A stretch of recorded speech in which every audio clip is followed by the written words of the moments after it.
para nós começarmos a fazer um trabalho de final de curso, seja ele para que modalidade for, qualquer monografia, exige que nós tenhamos aqui alguns aspectos que devemos relevar.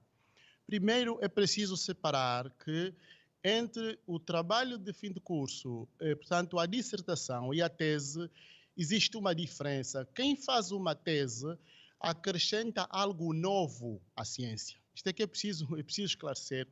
Ou seja, quem faz uma tese acrescenta algo novo à ciência, mas quem faz uma dissertação faz como que uma compilação, que não tem necessariamente o mesmo rigor de apresentar algo novo como quem faz uma tese de doutoramento.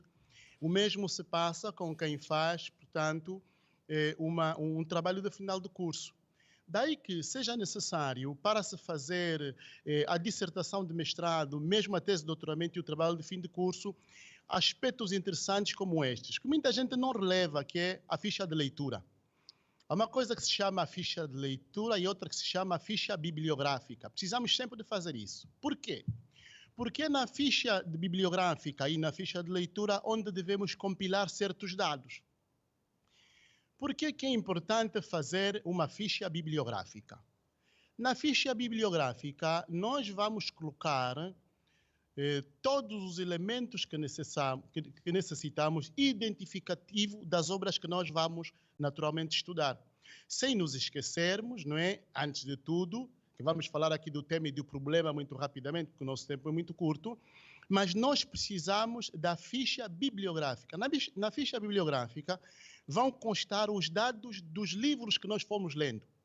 E há aqui uma máxima que muitos autores de metodologia de investigação dizem que quando nós vamos a uma biblioteca para consultar livros, todos os livros que nós formos pegar devem fazer parte da ficha bibliográfica. E há outros que dizem que não, que nós só vamos pôr na ficha bibliográfica todos aqueles autores que nós utilizamos diretamente no nosso trabalho. Mas uma parte considerável deles entende que na ficha bibliográfica, porque nos ajuda a ver quais são os livros que nós consultamos, e todos eles, e aqueles que tocamos, e aqueles que inclusive gostamos apenas da capa e não lemos o conteúdo, devemos fazer essa recolha, essencialmente quando temos tempo numa biblioteca que é uma biblioteca recheada. Bem, a ficha de leitura pode-se fazer numa folha A4 e corta-se uma folha A4 e fazemos uma ficha portanto, bibliográfica. O que é que vai constar na ficha bibliográfica? Temos aqui dados rápidos, que é o nome do autor é fundamental.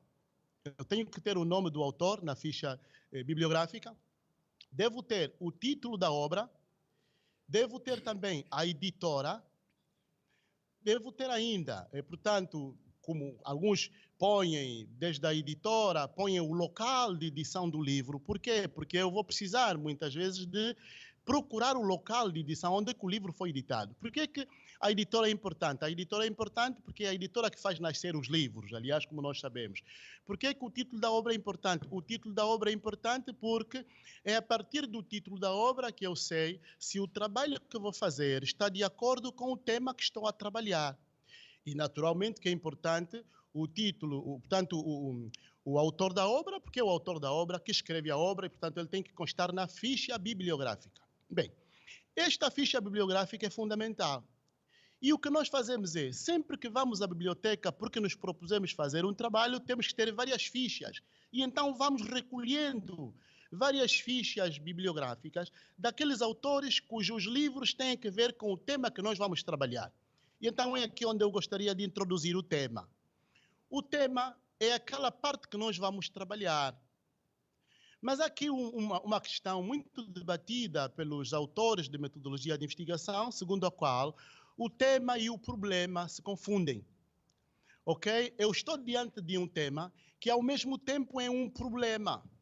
E, portanto, se alguém disser, olha, eu estou a trabalhar um determinado tema, o tema tem que me suscitar um determinado problema. Depois nós iríamos para as hipóteses e as variáveis, mas eu não vou falar das variáveis, porque as variáveis depois complicam as hipóteses, eu falaria apenas das hipóteses. Bem, vamos imaginar, quando nos referimos a um tema, imaginemos que estamos no campo da saúde. Estamos no campo da saúde. Estamos aqui a falar do tema. Já falamos da ficha bibliográfica e então fomos para o tema, para depois eu falar da ficha de leitura para poder enquadrar um bocadinho, dado que o nosso tempo é muito pouco. O tema é aquilo sobre o qual nós queremos falar. Eu tenho um tema na saúde, tenho um tema em relações internacionais, tenho um tema no direito, tenho um tema em ciência política, tenho um tema em sociologia, mas este tema deve me suscitar um problema. Vamos imaginar aqui o exemplo que eu ia dando da ciência da saúde. Quando um médico ou um enfermeiro recebe uma criança que está com febre, a primeira coisa que se dá na cabeça do médico é: eu tenho aqui um problema para resolver. Isto é um problema que eu tenho que resolver. Então o médico põe o termômetro e percebe que a febre da criança é muito alta. Mas não sabe o que a criança tem. Sabe que tem febre, não sabe o que provoca a febre. Então o que o médico vai fazer é pedir que a criança faça exames. Então o que é que o médico faz? O médico coloca hipóteses.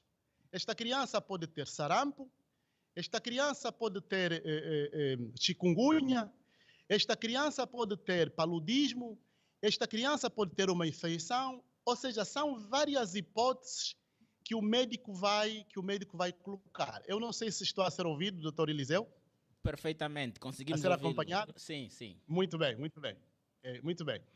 Então o médico vai pôr várias hipóteses e, na verdade, são essas hipóteses que deverão ser concretizadas na resolução do problema. Então isto é importante ter, essencialmente quando estamos aqui na área de saúde. Mas há aqui um problema também grave, muitas vezes, que surge por cima do problema há um outro problema, que é a falta de delimitação. Eu tenho que delimitar o problema. Quando o médico pede para um enfermeiro de serviço fazer exames, não vai pedir todos os exames possíveis e imaginários, senão tem que fazer um taque na cabeça, o médico tem que delimitar, tem que a partir de dizer, o problema que me é apresentado, que este meu problema pode ser já um tema, tenho que poder delimitá-lo. Então, como é que eu delimito? Delimito sendo que, percebendo a situação real, eu posso pôr a questão do Covid-19, do sarampo, do paludismo e de uma virose. São 4 hipóteses. Então, essas hipóteses serão rebatidas na resolução do próprio problema. Então, vamos ao tema. O tema tem que conhecer uma delimitação. E delimitar o tema é o quê? Delimitar o tema, Umberto Eco é muito claro nesta matéria, o autor italiano que escreve muito sobre metodologia de investigação, mas que terá feito um trabalho onde ele faz um desenvolvimento muito forte relativamente ao tema. Delimitar o tema significa encontrar uma linha para lá da qual eu não vou passar. Porque uma parte considerável dos estudantes, quando está no fim do curso, o professor lhe propõe um tema e ele percebe que o tema é muito vasto. Professor, mas esse tema é muito vasto. Se eu começo a trabalhar esse tema, eu nunca mais termino. Mas vamos lá ver que o próprio tema nos oferece vertentes. Então, nós devemos delimitar o tema conforme as vertentes. Temos a vertente A, B, C, D, E, F, que essas vertentes da delimitação do tema também poderão ser as próprias hipóteses. Eu devo delimitar.